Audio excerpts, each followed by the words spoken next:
Bonjour, mon nom est Tara Louise et je suis de la Première Nation Eskasoni. Il m'est impossible de vous joindre ce soir, alors j'ai préenregistré cette vidéo et je vais donc lire ce que j'ai écrit aujourd'hui. Mon nom est Tara Louise et je suis de la Première Nation Eskasoni et je suis âgée de 37 ans, la mère de 7 enfants beaux, intelligents et indépendants.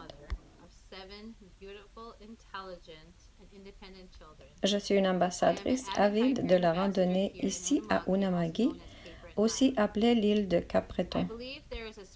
Je crois qu'il y a une connexion spirituelle, émotionnelle, mentale et physique entre notre peuple et la terre et que la randonnée nous permet de retourner à nos sources de notre savoir traditionnel que nous sommes présentement en train de perdre. Il y a beaucoup de distractions qui nous déconnectent de notre savoir traditionnel. Alors aujourd'hui, je vais vous parler brièvement de cette déconnexion entre notre place, la nature, notre culture et l'environnement. Le patrimoine autochtone ne semble avoir aucune valeur lorsqu'on le compare aux avantages économiques ici au Canada. Pendant plusieurs générations, aux non-autochtones, on a été offert des demi-vérités ou on était privé des vérités essentielles en ce qui concerne notre peuple. Mon peuple, Ulnog, aussi appelé par les colons Mi'kmaq ou Mi'kmaq, c'était un peuple de nomades. Les terres que mon peuple respectait et en était gardien sont connues sur le nom de Mi'kma'ki.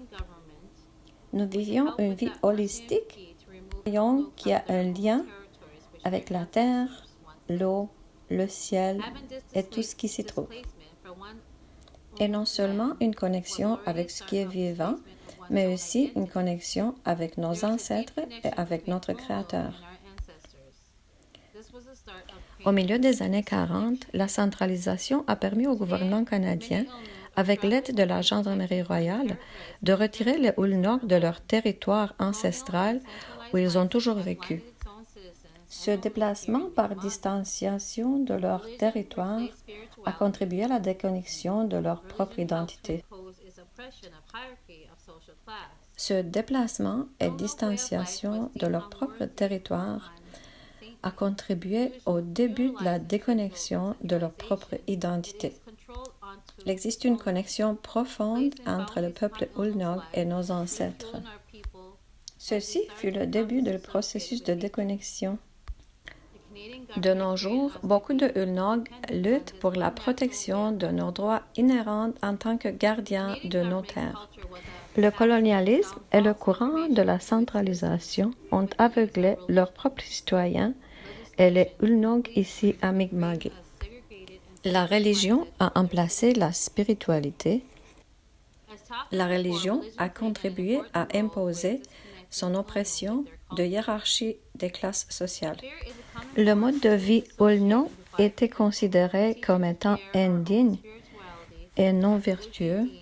On s'est servi de la centralisation pour contrôler les Ulnog.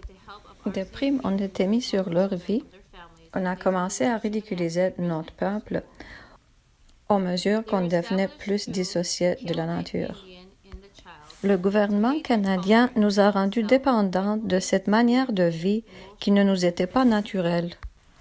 La culture du gouvernement canadien a propagé de fausses informations à ses propres citoyens en se servant des religions, des législations, pour créer un état d'esprit de ségrégation pour leurs citoyens. Comme je l'ai mentionné préalablement, la religion a joué un rôle très important dans la déconnexion du peuple Ulnog de leur culture. La peur est connue comme une force efficace pour dissocier et diviser le peuple. On leur a enseigné de craindre leur propre spiritualité en la qualifiant comme des pratiques sataniques. La législation appliquée par la Gendarmerie royale a enlevé les enfants Ulnog de leur famille et les ont placés dans des écoles résidentielles appelées Shubenaki. Ces écoles avaient comme but de tuer les esprits indiens dans le cœur des enfants de leur enseigner à détester leur culture, leur propre personne, mentalement, spirituellement, émotionnellement et physiquement. La législation canadienne et l'application de celle-ci par la police a empêché les parents et les grands-parents de s'opposer que leurs enfants soient dissociés de leur patrimoine et de leur culture.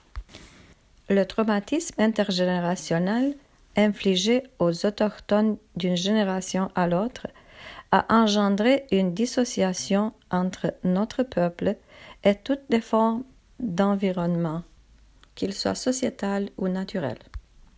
Les gens de notre peuple peuvent devenir anxieux car ils ne possèdent pas les capacités mentales pour être capables de gérer des situations à haut stress.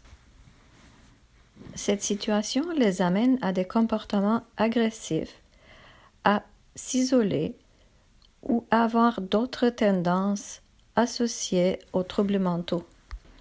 Les soins de santé prévoient la manière de traitement d'un patient à l'autre en fonction de leur ethnicité personnelle. Pour conclure, il existe une grande dissociation entre notre peuple et notre patrimoine culturel dans le cadre de l'environnement. Mes randonnées à Megamagi, surtout à Unamagi, m'ont permis de me connecter à ma culture et ma spiritualité.